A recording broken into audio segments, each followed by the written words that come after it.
انہوں نے کہا کہ قواعد کے مطابق انڈومان نکوبار جیسے حساس علاقوں میں بندرگاہی منصوبوں کے لیے کم از کم 203 موسموں پر مشتمل تفصیلی مطالعہ ضروری ہوتا ہے، جبکہ یہاں صرف چند دنوں اور ایک ہی موسم کی بنیاد پر سروے کیے گئے۔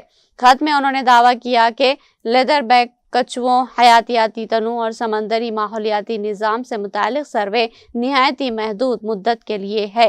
انہوں نے کہا کہ گھنے جنگلات کی وجہ سے وسیع پیمانے پر سروے مکمل ہی نہیں ہو سکا اور خود ماحولیاتی اثرات کی جائزہ رپورٹ نے بھی اس بات کو تسلیم کیا ہے۔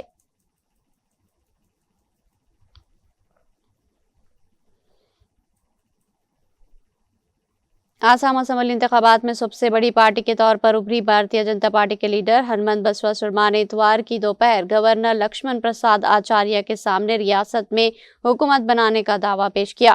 سرما نے سوشل میڈیا پوسٹ کے ذریعے اطلاع دی۔ انہوں نے لکھا کہ آسام کی عوام کی دعاؤں اور اعتماد کے ساتھ آج میں نے راج بھون میں معزز گورنر لکشمن پرساد آچاریہ جی کو حکومت سازی کی تجویز پیش کی۔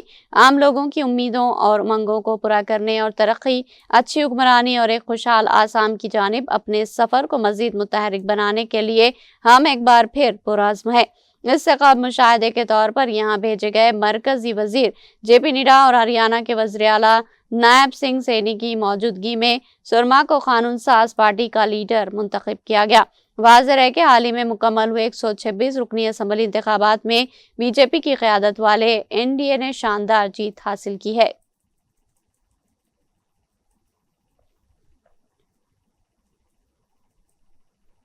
کانگریس کے سینئر لیڈر اور کرناٹک کے منصوبہ بندی اور شماریات کے وزیر ڈی سدھاکر کا کے ایم ایس ہاسپٹل میں طویل علالت کے بعد اتوار کی صبح انتقال ہو گیا۔ ان کی عمر 66 برس تھی۔ اسپتال کے ذرائع نے تصدیق کرتے ہوئے کہا کہ سدھاکر نے آج صبح تقریباً 3:15 آخری سانس لی۔ ایک سنگین سرجری کے بعد پیدا ہوئی پیچیدگیوں کی وجہ سے انہیں منی پال اسپتال سے لائف سپورٹ سسٹم پر منتقل کیا گیا تھا اور کئی ہفتوں سے ان کا انتہائی نگہداشت میں علاج چل رہا تھا۔ بنگلور کے کرشنا انسٹی ٹیوٹ آف میڈیکل سائنس کے ڈاکٹرز نے بتایا کہ پھیپھڑوں کے کام چھوڑ دینے کی وجہ سے انہیں وینٹی لیٹر پر رکھا گیا تھا اور پھیپھڑوں کی پیوند کاری کے امکان پر غور کیا جا رہا تھا۔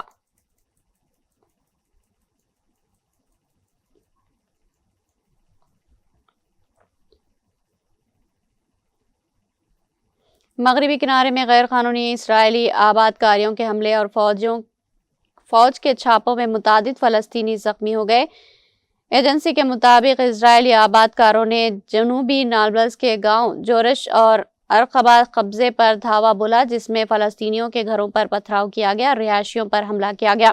فلسطینی ہلال احمر سوسائٹی نے بتایا کہ جورش میں آباد کاروں کے حملے کے بعد اس کے عملے نے ایک 35 سالہ حاملہ خاتون اور ایک 65 سالہ خاتون کا علاج کیا۔ وسطی مقبوضہ مغربی کنارے میں آباد کاروں نے دیر جریر گاؤں پر حملہ کیا، جس کے بعد جھڑپیں شروع ہوئی، جبکہ اسرائیلی افواج نے آباد کاروں کی حفاظت کی۔ ذرائع نے ایجنسی کو بتایا کہ اسرائیلی فوجیوں نے چھاپے کے دوران براہ راست گولہ بارود سے فائرنگ کی، جس سے ایک فلسطینی شخص کے پاؤں بھی زخمی ہوئے اور متعدد رہائشیوں کو حراست میں لیا گیا۔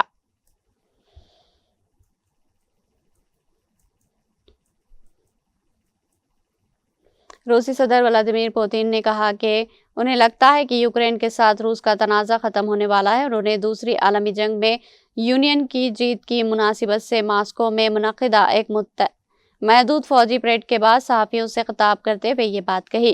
بی بی سی نے اتوار کو یہ اطلاع دی۔ سیکورٹی خدشات کی وجہ سے روس کی سالانہ پریڈ میں ٹینکوں اور میزائلوں کی روایتی نمائش نہیں ہوئی، کیونکہ حکام کو اندیشہ تھا کہ یوکرین ڈرون کے ذریعے ریڈ اسکوائر کو نشانہ بنا سکتا ہے۔ امریکی صدر ڈونلڈ ٹرمپ کی ثالثی سے ماسکو اور کیف کے درمیان آخری لمحات میں ہوئی جنگ بندی نے کسی بھی حملے کے خطرے کو کم کر دیا اور پریڈ بغیر کسی رکاوٹ کے مکمل ہوئی۔ پوتن کے یہ تبصرے ان کی یوم فتح کی تقریر کے چند گھنٹے بعد سامنے آئے، جس میں انہوں نے جنگ کو جائز قرار دیا تھا۔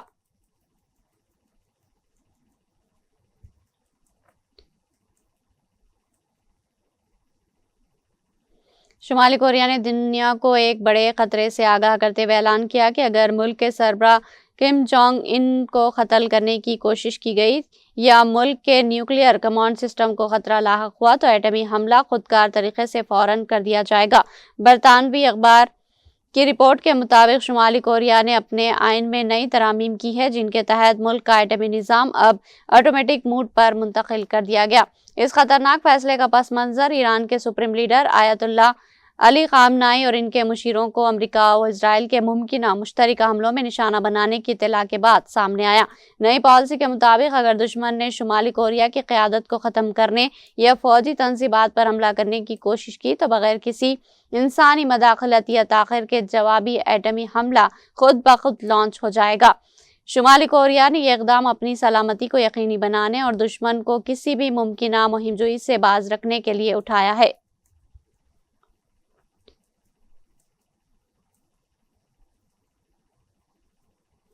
امریکی وزیر خارجہ مارکو روبیو اور امریکی نمائندہ سٹو وکٹوف نے میامی میں قطر کے وزیر اعظم شیخ محمد بن عبد الرحمن الثانی سے اہم ملاقات کی جس میں ایران کے ساتھ ممکنہ معاہدے اور خطے میں کشیدگی کم کرنے کی کوششوں پر تبادلہ خیال کیا گیا۔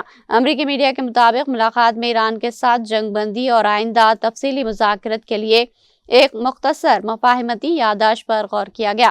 ذرائع کا کہنا ہے کہ موجودہ فریم ورک کا مقصد جاری کشیدگی کا خاتمہ اور سفارتی مذاکرات کی راہ ہموار کرنا ہے۔ رپورٹس کے مطابق پاکستان اور قطر اس بحران ثالثی کے کردار کے طور پر متحرک ہے جبکہ پاکستان، قطر، مصر، ترکیہ اور سعودی عرب نے خطے میں بڑھتی کشیدگی کم کرنے اور فوری سفارتی حل پر زور دیا ہے۔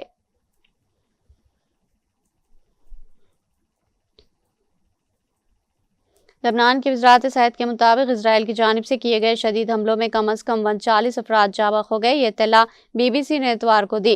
وزارت کے مطابق جنوبی شہر پر ہوئے ایک اسرائیلی حملے میں ایک بچے سمیت کم از کم 7 افراد ہلاک ہو گئے۔ اسرائیل کی دفاعی افواج نے کہا کہ وہ لبنانی مسلح گروہ حزب اللہ کو نشانہ بنا رہا تھا اور شہریوں کے جانی نقصان کی اطلاعات سے آگاہ تھے۔ ڈونالڈ ٹرمپ کی جانب سے 16 اپریل کو اسرائیل اور لبنان کے درمیان جنگ بندی کے اعلان کے باوجود اسرائیلی فوج اور حزب اللہ کے درمیان جھڑپیں جاری ہے۔ اسرائیل کے بیشتر فضائی حملے جنوبی لبنان میں ہوئے ہیں جہاں IDF کے مطابق ایران کی حمایت یافتہ حزب اللہ سے متعلق تنصیبات اور افراد کو نشانہ بنایا جا رہا۔ لبنان کی سرکاری خبری ایجنسی نے ہفتے کو سکسیہ سمیت جنوبی علاقے میں اسرائیلی حملوں کی اطلاع دی ہے۔ وزارت صحت کے مطابق اس حملے میں ابتدائی طور پر 7 افراد ہلاک اور 15 زخمی ہوئے جن میں 3 بچے شامل ہیں۔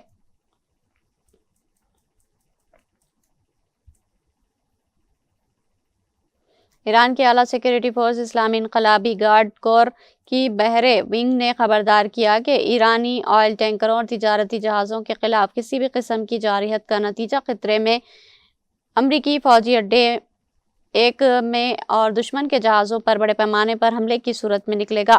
یہ تبصرہ ہفتے کو social media platform X پر ایک پوسٹ میں کیے گئے جو جمعرات اور جمعہ کو ابنائے حرمس اور اس کے ارد گرد ایران اور امریکہ کے درمیان کی جھڑپیں کے بعد سامنے آیا ہے۔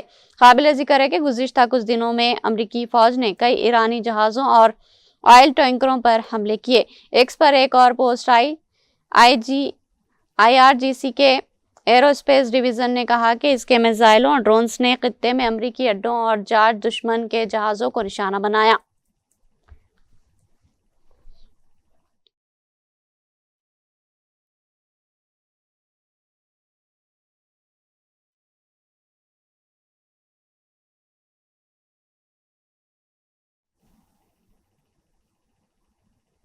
آخر میں سرخیاں ایک بار پھر۔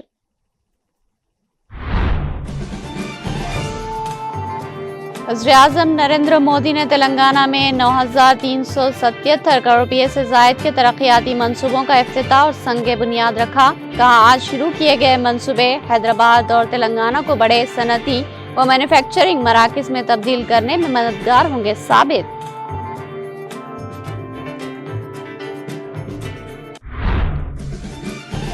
تلنگانہ میں اس سال بھی انٹرمیڈیٹ داخلہ عمل پہلے کی طرح جاری رہے گا۔ طلباء کے مفادات متاثر نہ ہوں اس لیے داخلہ عمل فوری طور پر شروع کیا جائے۔ وزیر اعلیٰ ریونت ریڈی کی حکام کو ہدایت۔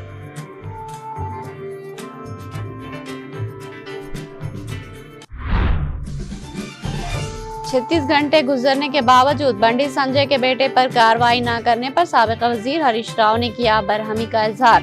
پولیس سے فوری طور پر غیر جانبدارانہ تحقیقات کر کے متاثرہ خاتون کو انصاف فراہم کرنے کا کیا مطالبہ۔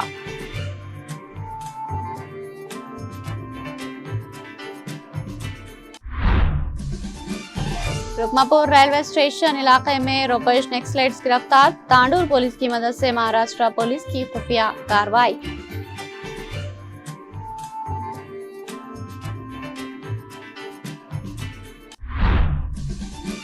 قومی پنچایت ایوارڈ میں کپم بلاک پنچایت کو تیسرا مقام، چندر بابو نائیڈو نے قومی ایوارڈ ملنے پر دی مبارکباد۔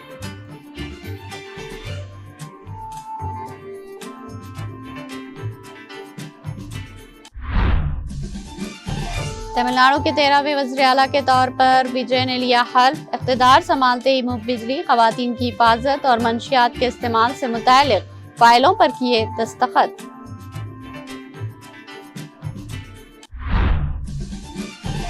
سماجوادی پارٹی کے قومی صدر اکھلیش یادو کا یوگی کابینہ کی توسیع پر طنز، کہا کابینہ کی توسیع میں وزیر اعلیٰ کا اب کوئی کردار باقی نہیں رہا۔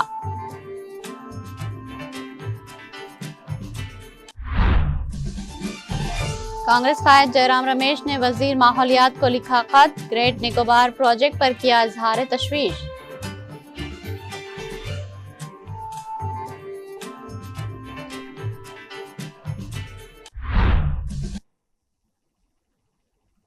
تلنگانہ ایکسپریس میں فی الحال اتنا ہی۔ تازہ ترین اپڈیٹس کے لیے دیکھتے رہیے ٹی ٹی وی۔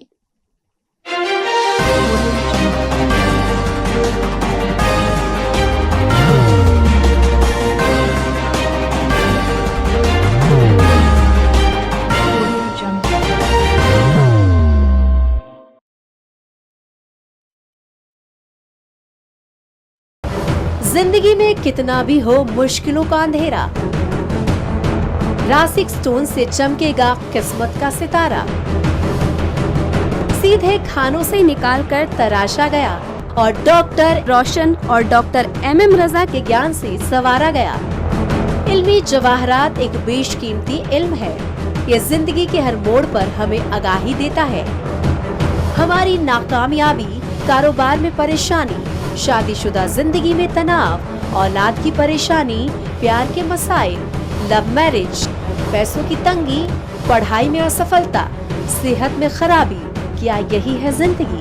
کیسے ملے گی ہمیں ان سب سے راحت؟ ان سب مشکلوں سے نجات پانے کے لیے جیمولوجسٹ ڈاکٹر روشن اور ڈاکٹر ایم رضا سے ایک ملاقات بدل سکتی ہے زندگی اور تقدیر دونوں۔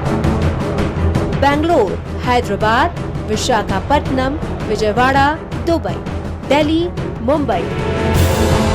One visit can change your life.